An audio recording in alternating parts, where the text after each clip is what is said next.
Hello नमस्कार दोस्तों, आज हम देखेंगे सीटी और पीटी का में अंतर क्या होता है। सीटी पे कहाँ यूज करते हैं, तो क्यों यूज करते हैं, ये सब के बारे में जानेंगे। तो चलिए शुरू करते हैं। तो सीटी पूछा जाता है कि सीटी पीटी क्या है। सीटी पीटी एक इंस्ट्रूमेंट ट्रांसफार्मर के अंतर्गत आता है। सीटी और पीटी क्या है, एक इंस्ट्रूमेंट ट्रांसफार्मर है सीटी। और ये इंस्ट्रूमेंट ट्रांसफार्मर एक स्टैटिक डिवाइस है।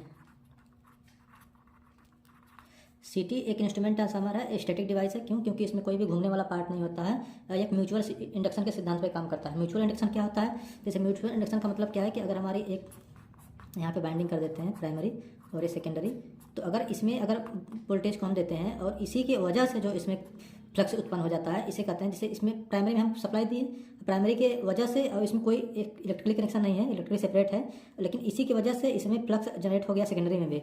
इसे क्या कहेंगे? Mutual induction. यानी कि कोई भी इसमें कनेक्शन इंटरनल नहीं है आपस में, ये सेपरेट है, फिर भी इसकी वजह से कोर के माध्यम से सेकेंडरी में भी फ्लक्स का सेटअप हो जाना, ये म्यूचुअल इंडक्शन कहलाता है। सेल्फ इंडक्शन क्या होता है? कि सिर्फ जो प्राइमरी में कनेक्ट दिया सिर्फ प्राइमरी में ही रह जाता है, प्राइमरी में ही अपने फ्लक्स पाथ को पूरा करता है, इसे हम सेल्फ इंडक्शन कहते हैं। लेकिन इसकी वजह से सेकेंडरी में बन गया, इसे क्या कहेंगे? Mutual induction. तो इसी प्रकार से हमारा सीटी और पीटी भी होता है। इसमें जो है एक दूसरे से प्राइमरी और सेकेंडरी कनेक्ट नहीं होते हैं। इस इंडक्शन की वजह से ही प्राइमरी का करंट सेकेंडरी में हमें मिलता है, जिसको हम बोलते हैं म्यूचुअल इंडक्शन। ठीक है। और एक स्टैटिक डिवाइस है, क्योंकि इसमें कोई घूमने वाला पार्ट नहीं होता है। सीटी का फुल फॉर्म क्या होता है? Current transformer. सीटी का फुल फॉर्म करंट ट्रांसफार्मर और पीटी का पोटेंशियल ट्रांसफार्मर। करंट ट्रांसफार्मर, सीटी का फुल फॉर्म करंट ट्रांसफार्मर क्यों पड़ा? क्योंकि यह करंट को मेजर करता है, करंट मेजर्ड, क्योंकि ये करंट मेजरिंग इंस्ट्रूमेंट है। और करंट को मेजर किसे करते हैं? इसको हम सीरीज कहाँ कनेक्ट करके? सीरीज में। सीटी को हमेशा हम सीरीज में कनेक्ट करके मेजर करते हैं। क्यों? क्योंकि सीटी में जो सीरीज में जो करंट का मान होता है, सीरीज में करंट का मान जो होता है वो समान होता है। जो होता है, जो कोई भी तार हो उसमें अगर करंट सीरीज में अगर कनेक्ट कर दिया जाए तो उसमें जो है करंट जो है बराबर फ्लो होगा, समान होगा। ठीक है। पोटेंशियल पीटी पोटेंशियल ट्रांसफार्मर, इसे वोल्टेज ट्रांसफार्मर भी कहते हैं। इसे वोल्टेज ट्रांसफार्मर क्यों कहते हैं? क्योंकि ये वोल्टेज को मेजर करता है। ये क्या हो गया कि पीटी पोटेंशियल ट्रांसफार्मर है, वोल्टेज ट्रांसफार्मर भी कह सकते हैं, क्योंकि वोल्टेज को मेजर करता है। और इसको हम पैरेलल में कनेक्ट करते हैं। पैरेलल में ही क्यों कनेक्ट करते हैं? क्योंकि पैरेलल में हमारा वोल्टेज का मान समान होता है, जिससे हमें हर जगह एक ही वोल्टेज प्राप्त हो, इसीलिए हम पीटी को हमेशा पैरेलल में कनेक्ट करते हैं। और सीटी को अगर सीटी में जब हमारा सप्लाई चल रहा होता है तो सीटी के सेकेंडरी को हमेशा शॉर्ट रखते हैं। सीटी के सेकेंडरी क्या करते हैं? शॉर्ट रखते हैं। शॉर्ट क्यों रखते हैं? क्योंकि शॉर्ट अगर इसको नहीं रखेंगे तो प्राइमरी के जब करंट फ्लो होगा तो उसकी वजह से सेकेंड हमारा एक वोल्टेज इंड्यूस्ड हो जाएगा, जिससे क्या होगा कि उसमें जो बाइंडिंग है वो सेचुरेट हो जाएगी, जिससे हमारा सीटी खराब हो सकती है। इसीलिए सेकेंडरी का करंट फ्लो हो रहा हो सिटी में तो सेकेंडरी को हमेशा शॉर्ट रखना चाहिए और इसको सिटी को सीरीज में कनेक्ट करना चाहिए। पीटी का यूज क्यों करते हैं करंट नापने के लिए? आप तो कर सकते हैं। करंट नापने के लिए हम मल्टीमीटर का भी यूज कर सकते हैं, वोल्टेज नापने के लिए वोल्टमीटर का यूज कर सकते हैं। मल्टीमीटर में वोल्टमीटर और मीटर दोनों की तरह यूज कर सकते हैं। लेकिन हाँ, बिल्कुल कर सकते हैं, लेकिन कहाँ पे? आपके घरों में जो सप्लाई आती है 220 वोल्ट हो गया, 440 वोल्ट हो गया। ठीक है। इस कंडीशन में आप अपना मल्टीमीटर यूज कर सकते हैं। ठीक है। मल्टीमीटर के थ्रू से वोल्टेज और करंट को मेजर कर सकते हैं। ठीक है। जहाँ हाई लो वोल्टेज हो और लो करंट हो, लेकिन जहाँ पे हाई करंट और हाई करंट और हाई वोल्टेज की बात हो जाती है, वहाँ पे हम सीटी और पीटी का यूज करते हैं। ऐसा वोल्टेज जिसको हम अपने मेजरिंग इंस्ट्रूमेंट से, मतलब कि मल्टीमीटर से यूज नहीं कर सकते हैं, डायरेक्ट नहीं यूज कर सकते हैं उसको बस में लगा करके, क्योंकि वो इतना हाई वोल्टेज होता है, उससे हम अगर उसके संपर्क में भी आए तो हमारी जान भी जा सकती है। इसीलिए सेपरेट होने के लिए और सीटी और पीटी का यूज करते हैं, और उसको हम लो वोल्टेज में परिवर्तित करके करते हैं। जैसे कि हमारी सीटी हो गई, सीटी जो है कि 400/1 के रेशियो की हो गई। ठीक है। 400/5 की हो गई। ये सीटी 400/200/1 की भी हो सकती है, 200/5 की भी हो सकती है। लेकिन जो उसका सेकेंडरी होगा वो 1 एम्पियर या 5 एम्पियर की ही होगी। ये प्राइमरी में कुछ भी हो सकता है। सीटी या तो 1 की हो सकती है, 100/1 की हो सकती है, 400/1 की हो सकती है, 800/1 की हो सकती है, 200/5 की हो सकती है, 400/8 की 400/5 की हो सकती है, 600/5 की हो सकती है। लेकिन जो इसमें या तो 1 होगा या तो 5 होगा, इससे ऊपर नहीं होगा। ठीक है। प्राइमरी का जो भी जितना चाहे उतना भी ज़्यादा हो सकता है।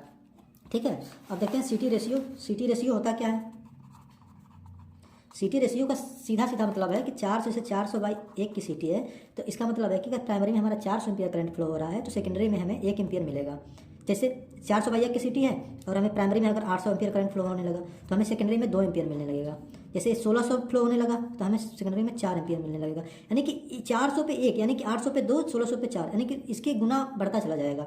इसी प्रकार से अगर 200/5 की सीटी है तो अगर जैसे प्राइमरी में 200 बन रहा है तो हमें सेकेंडरी में 5 एम्पियर मिलेगा। ऐसे अगर 400/5 की हो गई तो हमें क्या करेगा कि प्राइमरी में 400 लेकिन सेकेंडरी में हमें 200/5 हो गया, तो इस सेकेंडरी में हमें जैसे हमें प्राइमरी में 400 एम्पियर करंट फ्लो होने लगा, लेकिन 200/5 की सिटी है हमारी, तो ये दो इसका डबल हो जाएगा, 2 का डबल हो गया 400, तो ये 10 एम्पियर हमें सेकेंडरी में मिलने लगेगा। जैसे ये 1600 एम्पियर हो गया तो हमें फिर 20 एम्पियर मिलने लगेगा, इसका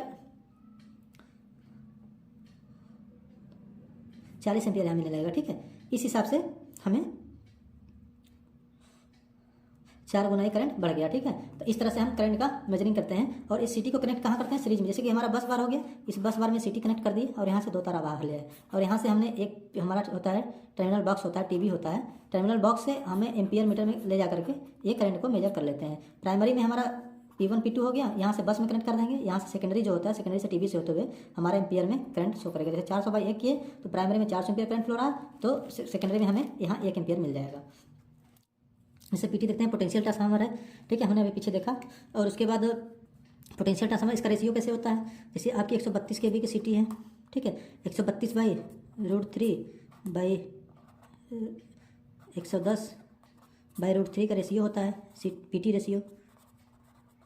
लेकिन यहाँ से यह कट के 132 kV/110 वोल्ट बचता है। ठीक है, तो ये रेशियो जो होता है हमेशा सिटी का 132 kV हो या फिर 220 kV हो या फिर 33 kV हो, कुछ भी हो, इसका जो रेशियो होगा हमेशा 110 रेशियो 110 वोल्ट का होगा। सेकेंडरी रेशियो 110 वोल्ट का, 132/110, 220/110, 33 kV/110। यानी पीटी हमारी 132 kV का हो, 220 kV का हो, लेकिन सेकेंडरी में हमें जो मिलेगा वो 110 वोल्ट ही मिलेगा, चाहे पीटी कितने की भी हो, क्योंकि पीटी का वोल्टेज, पीटी में वोल्टेज का मान जो होता है समान होता है, इसलिए इसको पैरेलल में कनेक्ट करते हैं, जिसकी वजह से वोल्टेज का मान समान हो जाता है। तो चलिए देखते हैं। सब स्टेशन में जैसे पीटी हो गया, मान लीजिए पीटी कनेक्शन हो गया। अब पीटी कनेक्शन हमने यहाँ पे बनाने के बाद इसको 4 तार को ले आए बाहर, R 1 2 3 और 4, ये 4 तार आ गया, RYBN। ठीक है, 110 वोल्ट क्या होता है? 110 वोल्ट जो मिलता है हमें, ये लाइन टू लाइन वोल्टेज मिलता है। लाइन टू लाइन वोल्टेज होता है 110 वोल्ट मिलता है।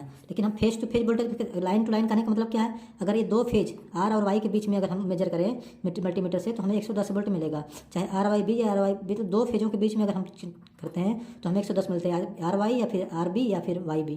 ठीक है, तो 110 वोल्ट मिलेगा। लेकिन हम अगर फेज वोल्टेज की बात करें, लाइन टू लाइन वोल्टेज हो गया RY YB YR, ठीक है, तो 110 वोल्ट मिलेगा। लेकिन हम फेज वोल्टेज कैसे देखेंगे?